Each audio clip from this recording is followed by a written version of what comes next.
Jedi utilise la force pour la connaissance et la défense.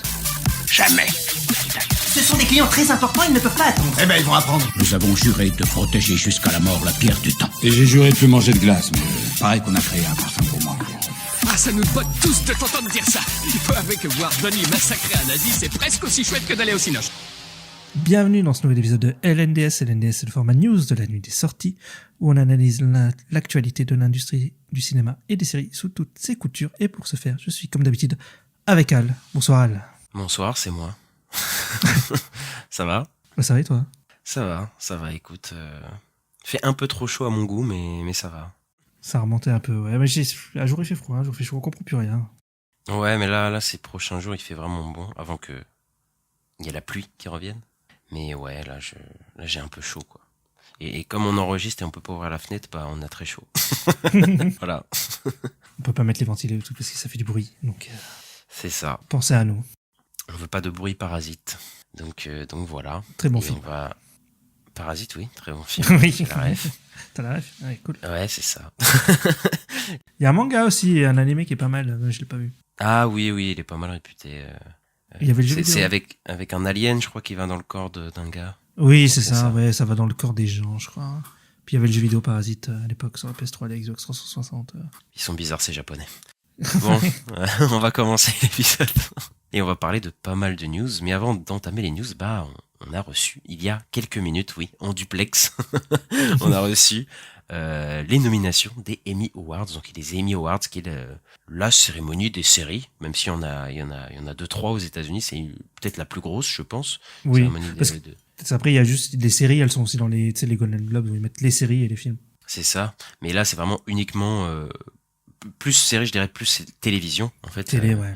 Voilà.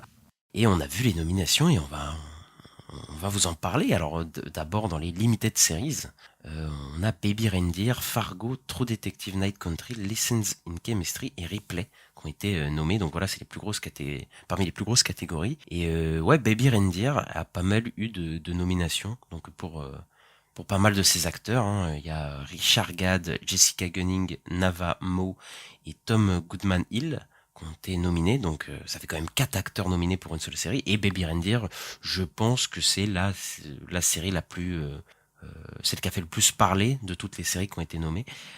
Mais je crois que Fargo aussi, la dernière saison est pas trop mal, mais je pense que c'est elle qui va remporter pas mal de prix. Ouais, bah en plus Baby Reindeer c'est un peu une série. Il y a pas eu de promo en fait. Il y a pas eu de grosse promo sur ce truc et c'est vraiment la série, tu sais, qui buzz par le bouche à oreille en fait. Ouais, c'est ça, ouais. Je pense d'ailleurs c'est généralement les meilleures séries Netflix, c'est plutôt ça quoi. Donc ouais, je suis en train de me dire peut-être que je la mate. En plus je crois que c'est des épisodes de 20 minutes, donc ça se regarde assez vite. C'est ça, c'est des épisodes de 30 minutes je crois, ouais. Et il y en a pas beaucoup, il y en a 6 ou 7. Et ouais, on est un peu passé à côté parce que nous les séries Netflix, on n'est pas très fans. Mais voilà, celle-là elle avait l'air vraiment pas mal et je pense qu'elle va remporter pas mal de trucs. Ensuite, on a eu la Best Drama Series, donc peut-être la catégorie la plus prestigieuse, on va dire. On en retrouve The Crown, Fallout, The Gilded Age, The Morning Show, Mr. et Mrs. Smith, Shogun, Slow Horses et Three Body Problem. Et voilà, il y a un favori. Un fan favorite et un favori de nous deux, puisque c'est une des seules séries qu'on a vues, c'est Shogun, qui a reçu mais énormément de nominations. Donc il y a évidemment Hiroyuki Sanada, voilà, qui est producteur et un des acteurs principaux de la série, et Anna Sawai, qui ont été tous les deux nominés pour leur performance, et je pense qu'ils vont gagner. Voilà, je pense que c'est assez safe de dire ça. On peut noter quand même Fallout a été nommé, ce qui est assez... Enfin, moi, je m'attendais pas à voir un genre de série de science-fiction forcément nommée dans ce truc-là. Mais un peu blockbuster, quoi, ouais. Ouais, c'est ça, et bah pour le coup, bah après Blockbuster Shogun quand même, c'est quand même... Oui, mais enfin, il y a le côté adaptation de jeux vidéo, enfin c'est un truc plus de geek, quoi, enfin en gros je veux dire. C'est vrai. Mais après, je pense peut-être aussi Game of Thrones a un peu cassé ça, parce que ouais. quand même Game of Thrones, ils ont eu pas mal d'émis à travers le temps et tout, donc voilà. Mais c'est vrai que Fallout, je m'attendais pas à ce qu'elle ait un tel succès, et vraiment, bah voilà, qu'elle soit nommés, et dont Walton Goggins qui est nommé en tant que meilleur acteur, donc c'est assez fou quand même. Mais bon, je pense que voilà, Shogun va tout rafler sur son passage, je pense qu'on peut le dire assez aisément, quoi. Ouais, je sais pas si tu l'as dit, mais c'est la série la plus nommée, avec 25 nominations. Donc, ouais, il y a de grandes chances qu'elle remporte pas mal de prix, qu'elle fasse pas mal de choses. Et puis, ça a eu des très bons retours publics et tout. Donc, ouais, on s'y attendait déjà. Nous, je crois qu'on en a parlé vite fait, mais que ouais, ça allait un peu tout rafler dans les prochaines cérémonies qui arrivent. Et en parlant de tout rafler, il y a The Beer qui s'amuse souvent à tout rafler aussi à chaque cérémonie. Eh bien, la saison 2, ça a brisé le record de le plus de nominations aux Emmy pour une série comique, notamment avec meilleur acteur, meilleure actrice, meilleur acteur secondaire et meilleure actrice secondaire. Il y a deux meilleures actrices secondaires, deux meilleurs acteurs secondaires par contre. Donc voilà, The Beer qui va aussi rafler pas mal de choses, je pense, dans la catégorie comédie, parce que pour rappeler, aux Emmy, ils font une différence entre séries dramatiques et séries comiques. Donc voilà, il y a pas mal de nominations pour ça. Et voilà quoi, The Beer va sûrement rafler beaucoup de choses, je pense. Ouais, bah ils avaient déjà tout raflé l'année passée. Voilà, parce que là, il y a de la saison 3 de The Beer qui vient d'être lancée, mais c'est pas celle-là qui est nommée, c'est vraiment la saison 2. Et ouais, bah les acteurs Ayo Edebiri et Jeremy Allen White, ils avaient tout raflé, et la série aussi. Donc là, je pense que ça va suivre l'exemple entre guillemets, et voilà, hein, ça, ils vont encore tout rafler, ça c'est quasiment sûr. Clairement. Et puis en série d'animation, on a un petit panel qui fait plaisir. On a X-Men 97, Les Simpsons, Scavenger Reigns, Bob's Burger et Blue Eye Samurai. Moi j'avais commencé Blue Eye Samurai, qui est très cool, franchement pas mal. Scavenger Reigns, j'en ai des retours très bons. Après les Simpsons, Bob's Burger, c'est des séries voilà, comiques, bon, on connaît quoi. Moi je connais pas les Simpsons. Moi. Ouais, genre. Non, par contre Bob's Burger, je peux comprendre que tu connais pas, mais c'est un truc un peu. C'est pareil, c'est le même format, c'est des trucs humoristiques de 20 minutes. Un peu aux États-Unis, ouais. Voilà, il y a même eu un film sur Disney+, je crois. Et ouais, X-Men 97, moi ça me fait plaisir, parce que pour l'instant c'est ma série de l'année, tout confondu. Et je suis trop content. Voilà.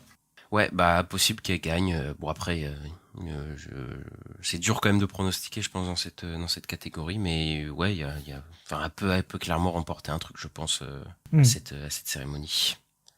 Et voilà, et on va s'envoler tout de suite vers Marvel, parce qu'il y a quelque chose qui est sorti, et qu'on n'attendait pas trop, mais qu'on attendait un peu, mais qui nous a, qu'on savait pas que ça allait sortir forcément maintenant. Ouais, on s'attendait à ce que ça sorte pour la Comic-Con, qui est le week-end de la semaine prochaine. On a eu le premier trailer de Captain America 4. Enfin, ils appellent ça teaser trailer, même s'il dure quand même 2 minutes, je crois. Oui, mais toujours les premiers trailers, ils appellent ça teaser trailer. Oui. Voilà. En vrai, tu vois pas énormément d'action, quoi, dans le trailer. Mais souvent, tu sais, c'est un peu géré comme ça, les trailers, tu sais, des gros films. C'est genre le premier trailer, on te montre pas toute la trame, on te montre un peu des images de comment ça va être un peu l'ambiance. Le deuxième, ça te montre un peu la trame de comment ça va se dérouler le film. L'histoire, ouais. Et en général, le 3, c'est souvent de trop. Oui, le troisième, c'est souvent, faut pas trop le regarder, quoi. Et ouais, du coup, nouveau trailer de Captain America Brave New World. Et puisque ça s'appelle pas Captain America 4, il y a des sous-titres. Mais je crois qu'il y a que Iron Man qui a 1, 2, 3 comme titre. Sinon, je crois que tous les autres, ils ont... Oui. Ouais. Tous les autres, ils ont un sous-titre.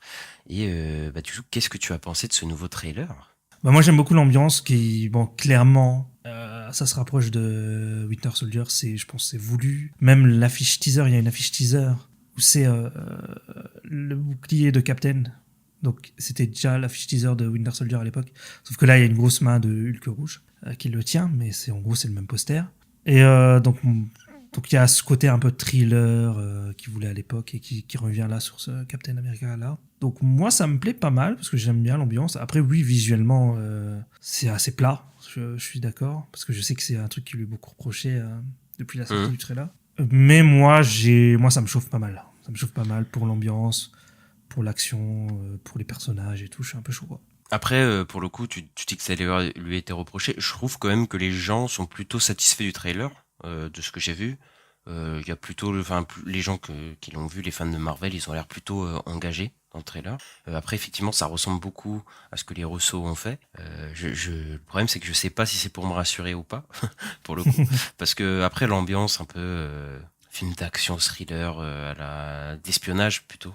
Ouais, pourquoi pas. Je pense que ça s'allie très bien avec Captain America. Maintenant, la réal, En vrai, j'espère que ce sera pas celle des frères Rousseau dessus. Après, faudra voir. Après, les chorégraphies, etc. aussi, ça pourrait être pas mal. Il y a quelques images assez belles. Maintenant, va falloir voir comment ils vont raconter tout ça, comment ils vont justifier qu'il y ait que Captain America qui soit là-dessus. Bon, après, ça fait un moment qu'on le sait dans l'MCU. Voilà, chaque film solo, bon, ils évitent un peu la question de se dire bon, bah, pourquoi les autres ils interviennent pas, tout ça. Non, mais là, en vrai, depuis Endgame, ils sont tous un peu séparés, et puis, en vrai, ça peut encore se justifier, là, je dirais. Parce que là, il y a plus de team d'Avengers. Oui, mais je veux dire, la Maison Blanche explose. Bon, je sais pas, mais oui, mais tu veux que qui viennent parce que Captain America. Je sais rien. Hawkeye, Hulk. Mais il y en a tellement de toute façon. Maintenant, que tu veux dire n'importe qui peut venir. Enfin bref. Après ça. Hulk sera dedans. Hein, je sais pas. Non, mais j'ai dit Hulk. Il y en a tellement, que tu pourrais dire. Voilà, peut-être qu'ils vont intervenir. Mais voilà. Et on revoit enfin le Céleste qui a sorti sa tête de. Ah oui. Parce que ça, c'était quelque chose qui est très reproché depuis The Eternals, en fait, ça a pas été, enfin voilà. Il y a une tête qui est sortie de la Terre, quoi, tout simplement. Donc, les gens sont peut-être dit, bon, ça serait utilisé. Et apparemment, ça reviendrait dans celui-là. Et ouais, moi, j'ai pas trouvé le trailer désagréable. Après, j'attends de voir, etc. De toute façon, j'irai le voir dans tous les cas, hein, le film. Ça m'a pas déhype. Enfin, après, je suis pas hypé par le projet, toi, tu le sais, Ista. Mais ouais, ça a pas tué ma hype et je trouve que les gens étaient plutôt satisfaits. Ça a pas fait une de Marvels en termes de réception, donc ouais. Ça peut potentiellement être pas mal. Le film on croise les doigts.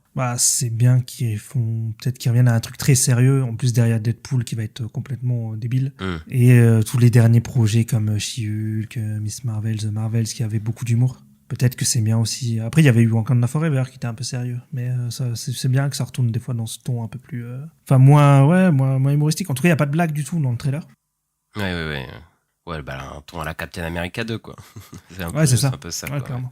Et on va parler aussi de la San Diego Comic Con. Donc, je disais que c'était le week-end de la semaine prochaine. Et donc, il y a Kevin Feige qui nous a dit qu'il y aura 2 panels au fameux Hall H. Donc, c'est le hall, dans la convention où il y a souvent les grosses présentations. Et le 25 juillet, il va y avoir un panel spécialisé sur Deadpool et Wolverine avec Sean Levy, Hugh Jackman et Ryan Reynolds.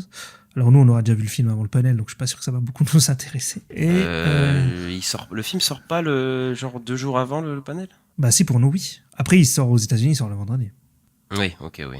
Et le 27 juillet, on a là le truc qu'on attend en plus, c'est les prochains films Marvel. Donc ce sera le 26 juillet, je crois que c'est à 4h du matin. Ça va durer 1 heure. Et moi, j'ai entendu que ce serait sur les 2 prochaines années. Ouais. Ouais, en tout cas, c'est Kevin Feige. Kevin Feige sera là, le patron, du coup, de Marvel, qui va venir avec sa frise, sa fameuse, sûrement, pour nous dire, parce que ça fait depuis un moment qu'il avait sorti sa frise de la... C'était il y a 2 ans. C'était il y a 2 ans, et il y a beaucoup de choses qui ont changé. Il y a Quantumania, il y a Eloy Grève. En fait, c'est surtout l'année dernière qui a foutu la merde. Non, mais je veux dire, il y a un changement de direction, il y a des projets qui ont été possiblement annulés, des projets qui ont été remaniés, des trucs des trucs qui vont sûrement être annoncés aussi.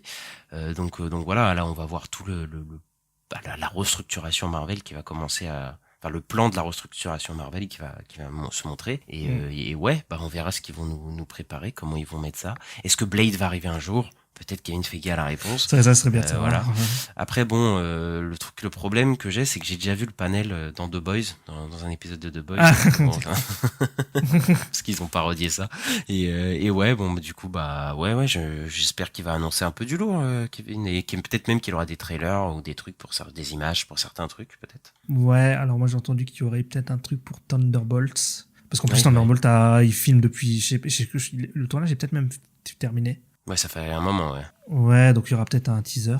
Après, nous, est-ce qu'on l'aura ? Je suis pas sûr, tu vois. Nous aurons peut-être là-bas en exclusivité. Après, peut-être il y aura des images, hein, peut-être des costumes, peut-être des 4 Fantastiques, par exemple, ou des trucs comme ça. Oui, on va avoir des infos. On va avoir des infos sur les projets, donc sur 2025-2026, c'est quoi la frise, quoi. Et on va sûrement avoir peut-être des teasers, des trailers, des posters, des trucs. Le nom d'Avengers 5 aussi serait peut-être bien. Parce que ça s'appelle peut-être plus Kong Dynasty. Voilà. Et moi, j'aimerais bien Daredevil Born Again, quoi. Ah bah oui, on aura sûrement un trailer, je pense, oui, t'as raison. Hein. Bah ouais. J'ai pas pensé, mais vu qu'ils ont fini de tourner... Je crois qu'ils ont fait, Ouais, ils ont fini de tourner depuis un moment. Oui, ils ont fourni, oui, depuis un moment, depuis avril. Donc, je pense qu'il y aura un petit teaser trailer, et voilà, ça peut être bien fait, ça peut être pas mal. Hein. Ouais. Et ouais, de toute façon, on couvrira ça à la sortie, on fera un news de la semaine, et je pense qu'on parlera beaucoup de la Comic-Con. Mais on a aussi une autre convention Disney qui arrive 2 semaines après la Comic-Con, voilà, ça va s'enchaîner. C'est début août, on aura la D23, donc la convention Disney qui est maintenant annuelle et elle a été faite depuis un moment, hein, je sais plus, ça fait combien de temps un peu Non, c'est tous les 2 ans. C'est tous les 2 ans, c'est ça? Oui, mais ça fait combien de temps que ça existe? Ah, ça fait un moment, je crois. Ouais, ça fait 10 ans. Ouais, je pense. Mais après, c'était pas un truc aussi gros dans mon souvenir, en tout cas à l'époque, parce que j'ai l'impression que c'est vraiment, c'est 4-5 dernières années que c'est devenu un truc assez gros. Et on a des annonces, par exemple Marvel, on sait qu'on aura un panel Marvel Animation, donc Marvel Animation sera pas à la Comic-Con, mais du coup on aura les first looks, des details sur les 4 séries d'animation qu'on attend et qui ont été annoncées du côté de Marvel Animation. Du coup, Eyes of Wakanda, What If saison 3, X-Men 97 saison 2 qui est déjà très avancé, et Your Friendly Neighborhood Spider-Man, voilà, dont 3 de ces séries dont on attend potentiellement qu'ils sortent cette année, parce qu'ils étaient prévus pour cette année, même si je pense que on va finalement en avoir 2, parce que bon, ou alors peut-être que ouais, je vois bien What If se faire balancer un peu comme ça, moi. Ou Eyes of Wakanda se faire balancer en mode balai les couilles, en mode ça arrive dans 2 semaines. Ouais. Ou un truc comme ça, tu vois. Mais je m'attends moi je m'attends à un truc comme ça avec What If, parce qu'on a déjà eu des images en fait de la saison 3 de What If sur tout ça. Ouais, c'est Quand ça. la saison est finie, ils nous ont montré des images de 3 épisodes, je crois. Donc ça a l'air d'être déjà prêt. Non, mais moi je parie sur une sortie à l'été, alors ça m'étonnerait pas que genre ils balancent ça, genre ouais, genre c'est la semaine prochaine, ça se trouve maintenant. Mais je sais pas. Et oui, c'est ça. Et en vrai, même j'y pense, en fait, Eyes of Wakanda, vu que ce sera que genre 4 épisodes, oui, ça aussi, ils peuvent le balancer. Je pense qu'ils vont le balancer d'un coup, ou un truc comme ça aussi. Donc voilà, je pense qu'ils peuvent le balancer cette année. Mais c'est surtout Friendly Neighborhood Spider-Man, qui lui, je pense, ils peuvent le balancer à Noël, enfin, je sais pas. Ouais, moi je pensais novembre, un truc comme ça, mais ouais. Ouais, à la suite d'Agatha. Ouais, après Agatha, ouais. Ouais, après Agatha, c'est possible qu'ils sortent ça là. Je pense que ce sera leur grosse série d'animation, entre guillemets grosse, parce que je sais pas à quel point ils l'évaluent, mais ouais, je pense que What If et Eyes of Wakanda, c'est un peu bon, voilà quoi. Bon, c'est la seule que je vois qui pourrait être au même niveau qu'un X-Men 97 en fait. Par contre, on n'a pas l'air d'avoir de nouvelles Marvel Zombies, on verra, hein, mais Marvel Zombies, il avait été annoncé et c'est un moment qu'on a pas il peut être balancé comme ça aussi. Ouais, ça c'est vraiment voilà quoi. Et on a d'autres films Disney autres que Marvel évidemment. On a le premier trailer de Blanche-Neige et les 7 nains, donc le film avec Rachel Zegler et Gal Gadot qui avait été repoussé et qui sort l'année prochaine, il me semble. Et on aura le premier trailer du coup à la D23 et on avait vu les premières images, ça s'annonce pas très beau. Ça pas très fou, mais on verra quand le trailer sortira. Et on a des infos sur Pixar et sur les films Disney et on aura les premiers détails de Zootopie 2 du coup pendant la D23. Et un nouveau film Pixar, un nouveau film original, donc qui sera pas une suite, etc., qui va être annoncé à la D23 du coup en août et qui devrait sortir le 6 mars 2026. Et ça m'intrigue un peu quand même. Ouais, mais déjà, ils ont Helio, je crois, qui sort l'année prochaine, qui est déjà un projet original. Après, ils ont pas dit qu'ils allaient les abandonner, les projets originaux. Hein. Ils ont juste dit qu'ils allaient alterner projets originaux suite, hein, voilà, mais... Oui, mais ça veut dire qu'il va y avoir une année où il va y en avoir 2, je pense, des Pixar. Toy Story 5. Ah, je pense que oui. Ça, je pense que voilà. Hein. Je sais plus c'est quelle année, Toy Story 5, mais il y a une année, il va y en avoir 2. Oui, c'est peut-être 2027, hein, Toy Story, par contre, 5. Ah ouais, je sais plus. De toute façon, on verra bien tout ça. On en parlera de toute façon quand ça sortira en août. Alors, le panel de Marvel Animation, lui, il est à 21h pour nous, donc ça va. Par contre, il y a aussi un panel... celui où il va y avoir Snow White et tout, en fait, qui a Disney, en gros, des films Disney, les films et séries Disney, ça va être genre vers 3h du matin. Donc, voilà. faut être réveillé. Ouais, je dormirai. Je regarderai le lendemain les infos. Eh bien, pas moi. Parce que j'ai très envie d'entendre des infos sur le film dont on va parler, Jungle Cruise 2, qui est en production à Disney, donc la suite du film avec The Rock dans la jungle, enfin... avec Emily Blunt. Emily Blunt qui est The Rock dans la jungle, de sa tétralogie de rock dans la jungle, de films de rock qui se passent dans la jungle. Ouais, bah Jungle Cruise, le film qui était sorti en 2021, il avait coûté assez cher par Disney. Et bon, il était sorti juste après le Covid. Je me souviens, je crois que c'était l'été 2021, donc après le Covid, il est sorti direct sur Disney+, non? Enfin, moi, je me souviens qu'il est sorti en France direct sur Disney+. Bah, je crois qu'en France, c'est sorti que sur Disney+, mais tu sais, c'était la période où les films sortaient en même temps sur Disney+, et au cinéma là-bas. Ouais. Et donc, du coup, le film, il avait rapporté 220 millions, du coup, dans le monde, pour un budget de 200 millions, ce qui paraît peu, mais bon, voilà, il est sorti simultané sur Disney+, et je crois qu'il avait pas mal marché sur Disney+, donc voilà, il a sa suite, quoi. Bah, moi, je l'avais maté, donc, ouais. Je fais partie des gens qui ont regardé ce film. Et c'était bien? Moi, j'ai pas détesté, hein, mais après... Oh là là. Quoi? Mais bon. C'est juste parce que les acteurs sont sympas, c'est tout. Après, bon, c'était un peu, ouais, c'était pas fou. Bon, moi, je suis pas chaud, voilà.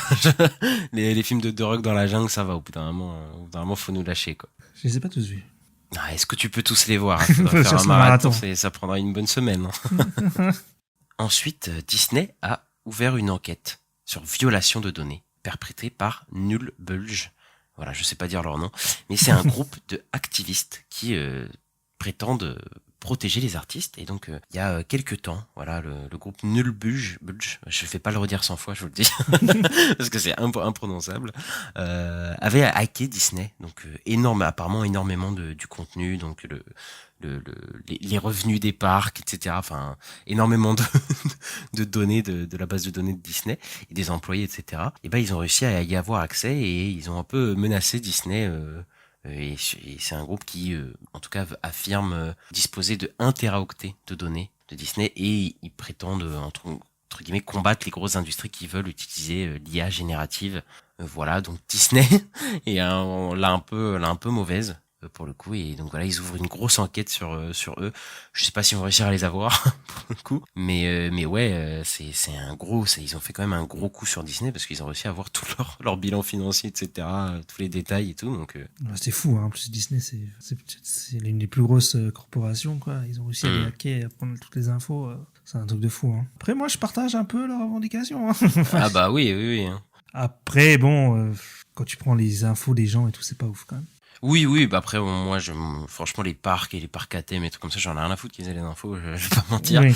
Mais c'est vrai que, bah, du coup, Disney, c'est un peu en crise, quoi, du coup, parce que toutes leurs infos sont leakées comme ça, enfin, peuvent être leakées parce qu'ils ont menacé, Pour l'instant, ils ont rien fait, ouais. Ils ont rien balancé pour l'instant. C'était passé pareil chez Insomniac Games, là, qui font les jeux Spider-Man sur PlayStation.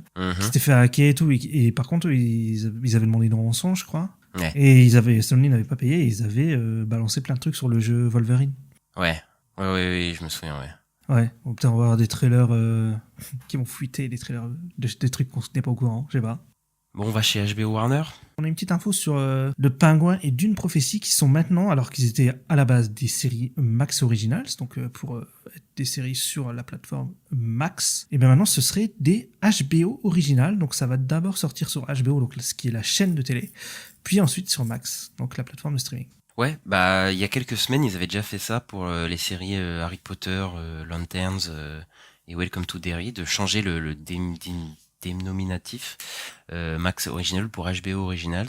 Et ouais, je crois que c'était un des je sais plus qui avait dit que c'est parce qu'en fait ces séries sont produites comme des séries HBO. En fait, il y a les mêmes personnes derrière que les séries HBO, etc. Donc ils voyaient pas l'utilité de mettre ça en Max Original.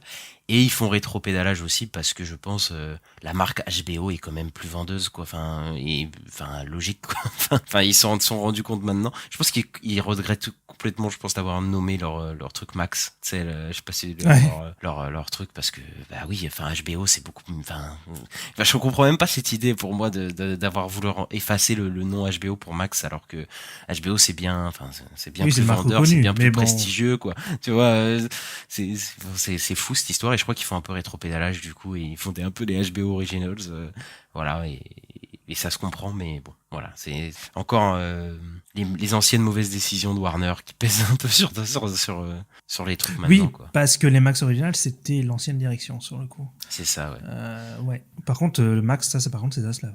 Ouais. Ouais, ça me fait penser à Twitter. Pareil, hein. Pourquoi supprimer la marque Twitter qui était ultra connue dans le monde? Ouais, putain, un X nul. Ouais, c'est vrai, ça c'est fou, hein, mais après, là, ils ont pas fait rétropédalage, hein, pour Twitter, par contre, mais pour Warner, là, ils sont en train de faire rétropédalage et toutes les bonnes séries HBO sont, enfin, voilà, c'est quand même un truc tellement prestigieux. Je me répète, mais voilà, j'ai jamais compris pourquoi ils ont fait ça. Ils font rétropédalage et c'est pour le mieux, je pense. Hein. Yes, et qu'est-ce qui se passe chez HBO aussi? Et bah, Euphoria. On avait dit que la saison 3, elle a été en production, mais bon, on savait pas quand est-ce qu'elle allait vraiment démarrer, parce qu'il y a eu des énormes comme quoi problèmes. c'était peut-être annulé, c'était peut-être repoussé, ouais, on comprenait plus rien. C'est ça, tout a été repoussé, parce que les acteurs, ils avaient des calendriers, enfin voilà, ils étaient devenus big, et c'était dur de trouver une date de tournage. En même temps, Sam Levinson, il a réécrit 50 fois le script, et en même temps, les gens grandissaient. Bref, il y avait plein de problèmes. Et bah c'est bon, ils ont bloqué une date, ça serait en janvier 2025, du coup que la saison 3 va partir en production, du coup en tournage, et ça sera du coup 3 ans après la sortie de la saison 2 qui est sortie en janvier 2022. Donc ça fait déjà un moment déjà, mais voilà, enfin des bonnes nouvelles, et on l'aurait peut-être pour fin 2022, fin 2025 potentiellement, même peut-être début 2024, la fin de Euphoria, qui est tant attendue et dont il était temps, quoi, quand même, et c'est une des séries quand même les plus vu sur la plateforme HBO, donc voilà, et puis il était temps que ça se termine, donc voilà, moi je suis plutôt content de ça, qu'ils aient trouvé une date et qu'ils voilà, au moins il y aura une vraie fin, quoi. C'est ça. On va chez Netflix et on a appris que Sam Claflin et Patrick Stewart vont jouer dans une série qui sera une adaptation du comics Barbarix. C'est Sheldon Turner qui va écrire le scénario et c'est Michael Bay qui sera en discussion pour réaliser la série. Ouais, en gros, c'est l'histoire d'un barbare qui est né dans la barbarie totale, en fait, et c'est un truc un peu plus comédique, hein, que si on a l'air, hein, tu vois. Et en fait, le mec ne fait que tuer, et voilà, et quelqu'un d'extrêmement violent, etc., et qui va se faire une malédiction, et en fait il peut plus tuer pour de mauvaises choses. Donc en fait il va devoir devenir gentil, du coup, pour pouvoir tuer des gens, et il est accompagné de sa hache qui est possédée par un espèce de démon, par un mâle, qui va être doublé du coup dans la série par Patrick Stewart. Donc ça c'est assez drôle, et ouais, donc voilà, c'est le comics est sorti il y a pas longtemps chez Urban Comics, là je crois, il y a même pas un mois je crois, donc il paraît que c'est bien, donc voilà. C'est ça. Et apparemment, Scott Snyder aime beaucoup le comics. Voilà, j'ai vu ça. Okay. Et ouais, Sam Claflin, c'était un second rôle dans Hunger Games. Voilà, je me souviens de sa tête, mais j'ai jamais vu faire quelque chose d'assez marquant. Patrick Stewart, voilà, on le présente plus. Star Trek, c'est Picard, il jouait Picard dans Star Trek. Et voilà, Professeur Xavier, même dans les X-Men. Voilà, quand même. Ouais, mais Picard, je crois que c'était quand même. Oui, c'était son truc d'avant, mais moi, ma génération, c'est plus. Oui. Xavier, tu vois. Moi, je l'ai connu avec Xavier, en tout cas. Donc voilà, je l'entends faire une voix, ça peut être vraiment pas mal. Et le scénariste, du coup, Sheldon Turner, il a scénarisé X-Men First Class. Donc peut-être que ça peut être pas mal ce qu'il nous propose. Et c'est du coup Michael Bay, voilà, qui est en discussion pour réaliser tous les épisodes. Donc ça peut être un truc hyper sympa, je pense. Et ça, en vrai, ça peut me hyper pas mal. Pour le coup, ce truc d'heroic fantasy avec un barbare. Ça va être un truc un peu comédique, hein, évidemment, mais tu vois, les gens derrière le projet, le comics et tout, moi ça me parle plutôt bien. Après c'est Netflix, donc je me méfie. Je me méfie clairement, mais en tout cas l'idée et les gens derrière, ça me hype pas mal, moi. D'accord, ok, ouais, ça a l'air cool, On a des news de la saison 2 de Poker Face, donc qui était la série de Ryan Johnson sur Peacock. Eh bien, on a du casting avec Giancarlo Esposito, Kumail Nanjiani, Katie Holmes et Gaby Hoffman, qui ont donc été castés pour la saison 2 à côté du rôle principal Natasha Lyonne. Et Ryan Johnson est toujours producteur exécutif sur la série. Ouais, mais enfin, moi j'ai pas vu, mais toi tu l'as vu, du coup, Poker Face. Ouais. Mais du coup, ça se prêtait à une saison 2, vraiment? En fait, oui, tu peux faire autant de saisons que tu veux, puisque c'est en gros une histoire, une enquête, quoi. Enfin, un épisode d'une enquête. Ah, ok, je vois. Donc, même s'il y a quand même un petit fil rouge, mais au final, c'est pas le principal truc. C'était vraiment de suivre, parce qu'au début de la saison 1, en gros, elle part en fuite, quoi. Et en fait, il y a une histoire à chaque endroit où elle va. Voilà. Et là, elle repart en fuite à la fin de la saison 2. Donc là, ils peuvent refaire des trucs où elle se cache. Il y a d'autres meurtres, etc. qu'à chaque fois Ouais. où il passe, il y a des meurtres. Et ouais, il y avait déjà des guests et tout. Il y avait l'acteur de Big Bang Theory, là, celui qui faisait Howard Wolowitz. Des acteurs fétiches de Haddington, Joseph Gordon-Levitt, Philippe Tippett. Enfin, il y avait déjà beaucoup de monde dans la saison 1. Donc voilà, ça reprend ça dans la saison 2. Ça, c'est cool. Moi, c'est une série que j'aime beaucoup. Pour le petit pitch, c'est que Natasha Lyonne joue un personnage qui a le don de savoir quand une personne ment. J'ai une question, moi, Ista. Oui. Pourquoi on appelle toujours Giancarlo Esposito pour faire tout? En fait, j'ai l'impression qu'il Un est truc de partout fou, hein. à chaque fois. Quoi. Ouais. C'est fou. À chaque fois qu'il y a un problème, putain, il nous manque quelqu'un. Allez, on va appeler Giancarlo Esposito pour faire un mec. Donc voilà, en espérant qu'il jouait pas un méchant, peut-être cette fois, qu'il joue autre chose. Ouais, je sais pas, c'est vrai qu'il joue un peu tout le temps le même, on l'appelle toujours. Ouais, tout un le peu temps, la ouais, même chose. ouais. Clairement. Bah, depuis Breaking Bad, voilà, je pense que ça a consolidé son truc, quoi. Son esprit de méchant. Autre info, Michael Mann, voilà, le réalisateur de Hit, de Public Enemy, de Hacker, voilà, de Ferrari, un réalisateur un peu légendaire quand même, faut le dire. Bah, il est en train d'écrire le script de Hit 2. Donc voilà, Hit qui est possiblement son film le plus décrit comme le plus culte, voilà, avec Al Pacino et Robert De Niro. Et ils espèrent rentrer en tournage à la fin de cette année, donc au début 2025. Et c'est un truc qu'on savait qui allait potentiellement arriver, puisqu'il a écrit en livre, je crois que c'est en livre ou en comics, je sais plus. Il me semble que c'est un bouquin. La suite, du coup, de Hit. Donc C'est un bouquin, Hit je 2. crois. Ouais. C'est ça, donc voilà, et Hit 2, il me semble que le bouquin c'est à la fois une suite, mais aussi un préquel. Donc voilà, je crois qu'il y a des retours dans le temps, mais en même temps des avancées. Et du coup, voilà, il va l'adapter au cinéma, alors que bon, Hit se prête pas forcément à une suite, voilà, faut le savoir. Mais voilà, du coup, je sais pas qui vont recaster, parce que s'il y a des séquences qui se passent avant Hit 1, c'est pas que Al Pacino et Robert De Niro, ils sont un peu vieux. Val Kilmer, il est plus trop apte à jouer, on va dire, parce qu'il a un cancer de la voix, je crois. Ou en tout cas, il a une maladie qui fait qu'il ne peut plus parler. Bon, on le voit dans Top Gun, ça fait un peu mal. Hein. Mais du coup, ils C'est vont un Maverick. peu tout. Oui, c'est vrai que ça faisait un peu de mal dans Top Gun. Mais du coup, ils vont devoir recaster les gens, même s'il y a déjà des gens qui parlaient d'Austin Butler, d'Adam Driver, Timothée Chalamet, voilà, pour être dans le film. C'est assez bizarre comme truc. Moi, Hit 2, je vois pas trop le truc maintenant. Bon, Michael Mann, voilà, il le voulait de faire depuis tellement d'années, voilà, maintenant il va le faire. J'espère que ce sera à la hauteur du premier film, même si j'y crois pas tellement, mais voilà. Mais je crois que j'avais vu des rumeurs de casting, mais je sais plus qui c'était. Oui, c'est ça c'est ce que je disais. C'était Austin Butler, Adam Driver Ah oui. et Timothée Chalamet qui avait été évoqué plusieurs fois. Oui, Mais Adam après, c'est Driver, pas. avec qui ils ont bossé ensemble. C'est ça, ouais. Il lui parlait de le faire jouer dans le rôle de Val Kilmer, etc. Donc C'était voilà, Ferrari. pourquoi pas. Oui, mais de reprendre le rôle de Val Kilmer dans Hit. C'est de ça qu'il parlait pour Oui, bien sûr. Ok, d'accord, ok. Mais voilà, je vois pas trop l'intérêt, mais j'irai voir quand même parce que Michael Mann c'est un grand réal, mais c'est très bizarre. D'accord, ok. Moi, j'ai pas vu le premier, honte à Mhm. moi. Un jour, faudrait que je le voie quand même parce que bon, c'est un film culte, j'entends souvent parler. Donc, Ouais. c'est un truc à rattraper, ça, c'est un film à rattraper. Il y a le meilleur pote de Kojima, Nicolas Winding Refn, qui va revenir au cinéma après 2 séries. Son dernier film, c'était The Neon Demon, je crois que ça date de 2014, donc ça fait un moment. 2016. 2016, ok, Ouais. d'accord. Bon, ça fait longtemps quand même.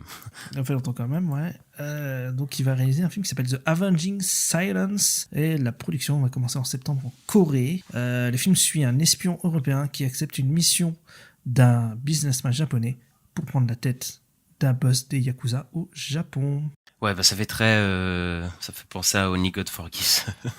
Oui, dans par exemple, certains, voilà. Et, C'est très japonais, ça. voilà, le Japon, voilà. Je pense qu'il va te mettre des néons partout, encore une fois. Moi, je suis pas fan de Nicolas Winding Refn, donc celui qui a fait Drive, je pense, voilà, pour quand même ceux qui voient pas qui c'est, je pense que Drive, ça parle à quand même pas mal de monde, quand même. Et voilà, il reviendrait à la réal. J'ai vu qui c'était les scénaristes, et c'est ceux qui ont scénarisé tous les James Bond, mais genre depuis, C'est marrant, ça. Meurt un Oui, autre c'est les jour, Brosnan, je crois. Ouais, j'ai vu, c'est les Brosnan et les Craig. C'est ça, ouais, depuis un moment, genre, voilà, c'est Neil Purvis et Robert Wade, voilà, ils ont scénarisé je sais pas combien de James Bond. Du coup, voilà, oui, après, un espion européen, voilà, ça fait beaucoup penser à notre James Bond favori. Bon, faudra voir ce que ça donne. Moi, je suis pas fan de ces films, donc, voilà, je ronfle un peu déjà, mais peut-être qu'en 10 ans, il va proposer quelque chose qui m'intéresse plus, tu vois. Je sais que toi, Ista, t'es très fan et tu tu vas l'attendre, tu vas aller le voir direct, je sais. Ouais, bah moi j'aime beaucoup The Neon Demon, j'aime beaucoup Drive, même Only God Forgive, j'avais plutôt aimé, je suis partie des gens qui le Ah qui ont ouais, plutôt putain. apprécié. Oui, oui, oui. Il en faut, hein. Oui, il en faut.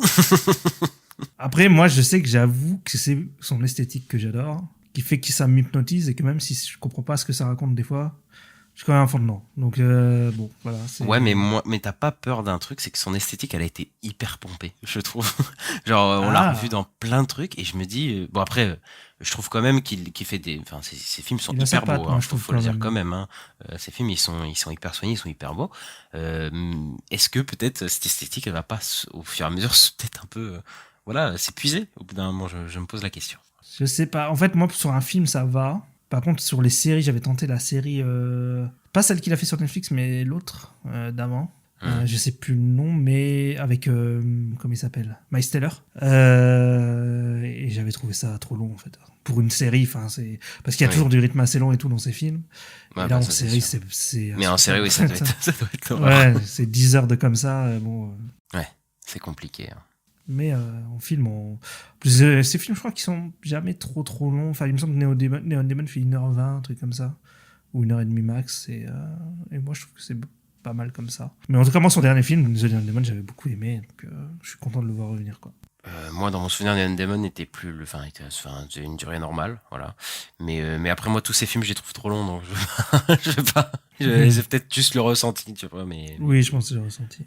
Voilà, mais après, ces films, ils sont un peu lancinants, etc. Donc voilà. Même si ça dure 1h20, c'est pas le ressenti ou Ah oui, non, il dure 1h58, j'ai de la merde. Ok. Oui, bon, enfin, en tout cas, de toute façon, le ressenti dans ces films, c'est des films assez lancinants, quoi, assez lents, quoi. Non, moi j'ai eu un ressenti d'1h20, toi t'as eu un ressenti 3h50. C'est ça. Et du coup, Sony a annoncé un nouveau film avec un réalisateur qui revient.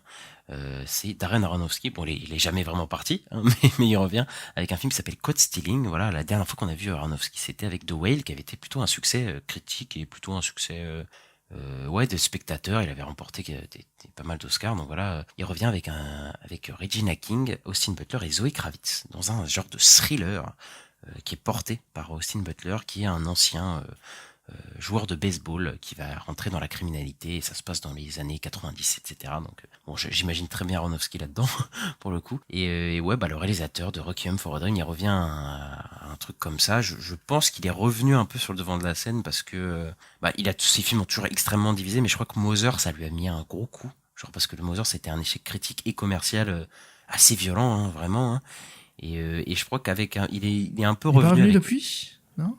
Il a fait The Whale. Il a fait The Whale, du coup, je disais, et qui a été beaucoup plus aimé. Et du coup, voilà, je pense que là, il revient un peu, peut-être à des trucs qui, je pense, ont le potentiel d'être un peu plus aimé que ça, quoi, et de revenir un peu sur le devant de la scène. Ouais, effectivement. Je sais pas trop qu'est-ce que ça va être bien ou quoi. Je suis pas un grand fan de Darren Aronofsky, j'avoue que c'est... j'ai vu, on faisait le listing avant, j'ai vu 3 films, mais c'est pas des films que j'adore, donc c'est... Même si The Whale, c'était sympa, c'est peut-être celui que j'ai le plus préféré, mais parce que c'est peut-être le plus... c'est peut-être le plus accessible dans ceux que j'ai vus. Ouais. Puis il y avait le retour de Brendan Fraser et tout, donc ça faisait un peu plaisir. Oui, c'était porté aussi. par autre chose et tout, par plein de trucs. Après, bon, moi, voilà, je t'avoue, Aronofsky, c'est un peu, des fois j'aime bien et des fois je déteste. Enfin, tu sais, ça alterne. Et puis, enfin, c'est un gros balourd, moi, je trouve. Je trouve que c'est Ah oui, un en mec, interview, il est insupportable. Hein. Non, mais dans son style, bon après oui, en interview il est insupportable aussi, mais je veux dire dans son style visuel etc, c'est vraiment un T'es un peu balourd, pompeux, je trouve. Il a aucune subtilité, genre ça devient dur quoi. Mais bon, mais j'irai le voir parce que je sais pas, je vais quand même voir ses films. Ouais. Donc voilà, parce que je sais pas, chaque fois les prémices de ces films, moi ça m'intéresse quand même, donc j'irai le voir. On va chez A24 et on a appris que Timothée Chalamet va jouer le rôle de Martin Reisman, donc un joueur de ping-pong professionnel. Donc ce sera un biopic sur ce sportif et ce sera écrit par Josh Safdie. Est-ce que c'est réalisé par Josh Safdie aussi ou pas? Pas sûr que ce soit réalisé. En tout cas, le projet est porté par lui. Après, on sait pas encore Parce qui va que le réaliser, mais oui. Il me semble que les frères Safdie se sont séparés. Ils sont séparés, mais ils sont revenus aussi ensemble. Enfin, c'est compliqué, mais Ah ouais, en ok. gros, ils font un peu les trucs de leur côté, mais en même temps, je crois qu'il me semble qu'ils ont un projet à deux qui devrait arriver aussi. Donc, C'est un peu comme les frères Cohen, quoi. c'est ça, mais je crois que c'est là, ils ont voulu un peu prendre des directions différentes pour le coup. Mais oui, c'est son frère qui fait le film avec The Rock. Oui. Pour le coup. Voilà, mais et lui, bah voilà, il va partir sur ça, mais bon, voilà, je pense qu'ils sont pas voués à se séparer toute leur vie. Et ouais, du coup, là, ça va être un biopic avec Timothée Chalamet sur un joueur de ping-pong. Et j'ai lu que 2-3 trucs sur le joueur de ping-pong. Sa vie, c'est un peu, il y a eu pas mal de trucs. Genre, c'était un arnaqueur de base à New York et apparemment, il a remporté je sais pas combien de titres. Enfin voilà, c'est vraiment une légende du ping-pong parce que moi, je t'avoue que je connais pas grand-chose en ping-pong moi, mais voilà, c'est un peu une légende du ping-pong et ouais, moi j'aime bien leurs films, les frères Safdie, les 2 films que j'ai vus d'eux, j'ai plutôt bien aimé, donc ouais, moi je serais vraiment curieux de voir ce qu'il va faire avec celui-là, quoi. Donc Moi, j'ai toujours pas vu. Il y a quoi? Il y a Uncut Gems et l'autre, c'est quoi? ils en ont fait plusieurs, hein, j'ai pas tout vu, Ok. mais c'est surtout Good Time qui avait fait parler avec Robert Pattinson, qui avait fait parler du coup, qui est vraiment qui est vraiment pas mal pour le coup. D'accord, ok. Et enfin, Kevin Costner, son film Horizon 2, donc voilà. Il a sorti la première partie de sa quadrilogie Horizon. Et bah le deuxième épisode devait sortir le 16 août et il a été cancel, voilà. Parce que en fait, le premier film a pas très bien marché, voilà, au box-office, puisque le film a coûté 100 millions quand même. Et C'est la sortie qui a été cancel, c'est pas le film. oui, pardon, oui, t'as compris ce que je voulais dire. La sortie, pour l'instant, est mise en suspens parce qu'en fait, ils espèrent que le film, en fait, ils acquièrent de l'audience avec le temps et au moment de sa Peut-être avec la sortie VOD, VOD, Ouais, bah oui. qui gagne un peu en popularité, etc. Et pour sortir la deuxième partie. Mais pour moi, ça va être un flop dans tous les cas, donc je sais pas ce qu'ils attendent, mais je pense que ça va être très compliqué. Hein. Ouais, je sais pas, après en VOD, peut-être que les gens vont regarder, ils vont dire, ah ouais, j'ai envie de voir la suite, et tu vois, et peut-être qu'il y aura plus de monde au deux. Je sais pas. Je sais pas. Ouais, non, mais je pense que même s'il y a un succès VOD, les films ils ont coûté tellement cher que pour Ouais, ramener aussi. les gens en salle et le flop il est tellement gros. Bon voilà, ils essaient peut-être de buller les gens, mais moi j'y crois pas, voilà. Mais et puis de toute façon j'aime pas le film donc. Donc voilà. Moi, je l'ai pas vu, M'intéresse mais pas. j'y crois pas trop non plus. Ça va pas intéresser les gens, et je suis pas sûr que ça intéresse beaucoup plus. Après, nous, on n'a pas la culture américaine, mais en tout cas, les westerns, moi, j'ai pas l'impression que ce soit un truc qui a la cote. Franchement, c'est ouais. compliqué de faire des box-office sur des films de western, quoi. Donc, même Disney, il avait un peu payé avec Lone Ranger aussi, à l'époque. Donc, ouais, j'ai l'impression que c'est un peu compliqué, ce genre de film pour faire du pognon. En tout cas, on verra si ça sort, mais je pense qu'il sortira quand même, parce qu'il est filmé celui-là, le 2. Il est déjà filmé. Oui, le 2 est fini, il fait déjà le 3e hein, même. Hein, donc, mais il sortira au moins en VOD un jour, donc bon. Et on finit avec la news what the fuck de la semaine. On a appris qu'il y a une série d'animation sur les Micronauts qui est finie depuis des années, mais Hasbro refuse de la sortir. Alors, il y a eu 52 épisodes, elle est animée complètement. Le dernier épisode a été terminé et bloqué en janvier 2020. Les créateurs n'ont jamais appris quand ça allait sortir. Et voilà, ils ont dit, je pense qu'on nous a badgirlé, parce que bon, Batgirl, c'est un film qui a été tourné pratiquement, la post-production était pratiquement finie et ils l'ont annulé au dernier moment. Et ben là, cette série, c'est pareil, elle serait bloquée avec 52 épisodes, une série qui est bloquée, là, on sait pas où, et personne ne peut la voir. Ouais, c'est une folie quand même, 52 épisodes. je trouve ça fou. Ouais, bah voilà, on l'avait dit hein, avec les plateformes et les studios et les trucs qui sont en galère que bah oui, il y a des projets comme ça de Batgirl que ça allait. C'est quoi l'autre film? C'était Coyote versus Acme aussi qui avait. Oui, aussi. Qui a pas de sortie, qui a toujours pas trouvé hein, d'ailleurs. On en parlait pas mal, mais ouais, c'est très compliqué pour ce genre de films là qui potentiellement ne verront jamais le jour ou des séries comme ça qui sont terminées mais qui ne verront jamais le jour quoi. Donc moi je trouve ça un peu triste encore une fois, mais là quand même 52 épisodes, putain les gars, là c'est quand même chaud quoi. C'est quand même des heures et des heures de travail quoi. Là ils t'ont annulé ouais, genre une saison, l'entièreté de Full Metal Alchemist quoi. C'est en gros ça. Ouais, après je sais pas combien de temps les épisodes devaient durer, mais oui effectivement c'est une dinguerie. Hein. Ça doit être du 20 minutes je pense. Je sais pas, mais en tout cas c'est une dinguerie quoi. Et voilà pour cette semaine, et on va passer au box-office de la semaine, Istin. Yes.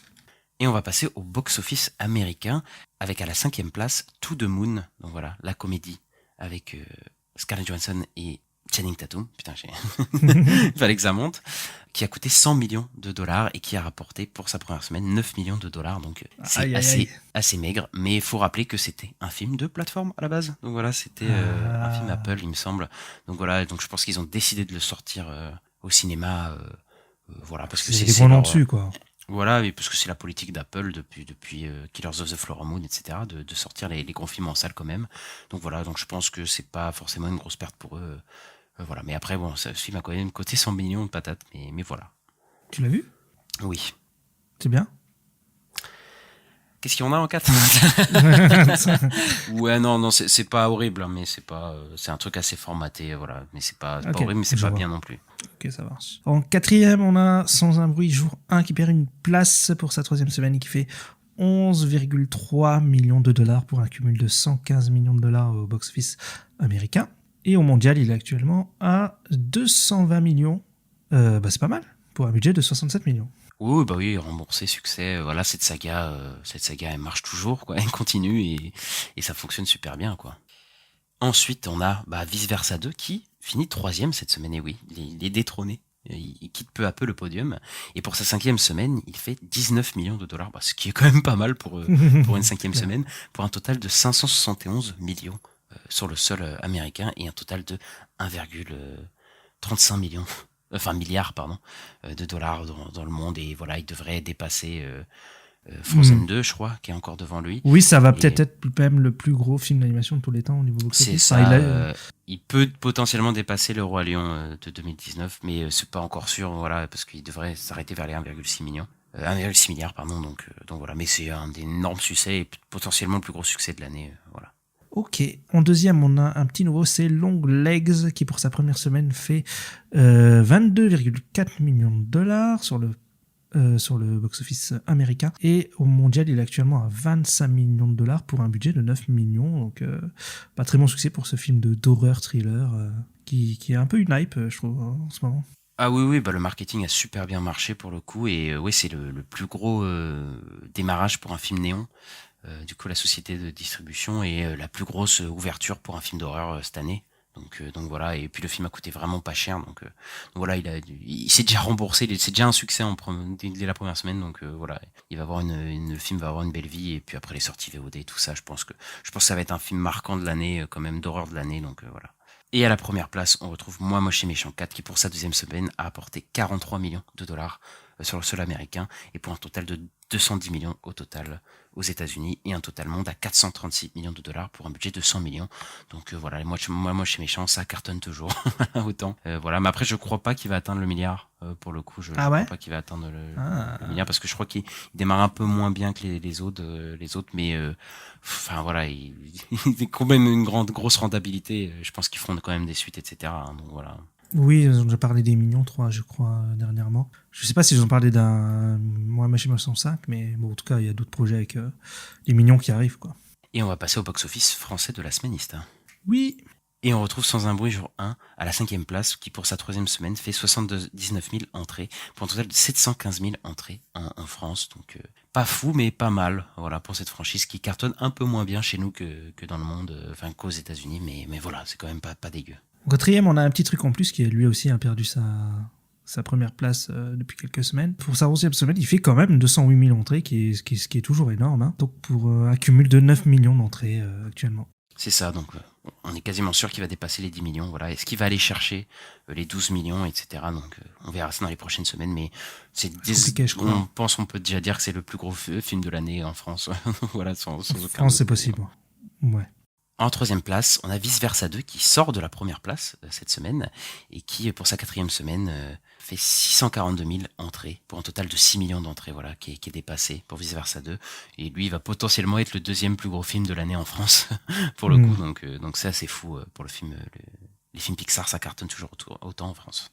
En 2e, on a Le Comte de Monte Cristo qui reste à la 2e place pour sa 3e semaine et qui fait 777 000 entrées pour un cumul de 3,2 millions, ce qui est énorme, hein. C'est ça, il va filer vers les 5 millions et il a réussi à dépasser Vice Versa 2 pour le coup. Donc voilà, pour la première fois, il me semble.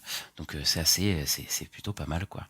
Et à la première place, on retrouve Moi Moche et Méchant 4 qui voilà tape directement le million d'entrées chez nous en France, donc 1,1 million, ce qui est énorme, voilà, comme à chaque fois avec les Moi Moche et Méchant, ça cartonne toujours en France aussi, donc voilà, plutôt une bonne semaine aussi en termes d'entrée pour le cinéma français, enfin le cinéma en France plutôt, le cinéma français, c'est vrai. Oui. Et voilà, c'est fini pour cette semaine, Ista. Ouais. Et bah n'hésitez pas à vous abonner selon votre plateforme de streaming ou si vous écoutez sur YouTube, etc. À mettre le petit pouce en l'air, les 5 étoiles, ça fait toujours plaisir. À vous abonner à nos différents réseaux sociaux. Du coup, YouTube, Twitter, Instagram, TikTok. Et on se retrouve très bientôt pour les critiques de la semaine, puisqu'on a 2 critiques en préparation qui arrivent. Donc voilà, The Acolyte qui vient de se terminer et The Boys saison 4. Voilà. Et on se retrouve très bientôt, Ista. Et à bientôt. Ciao, ciao.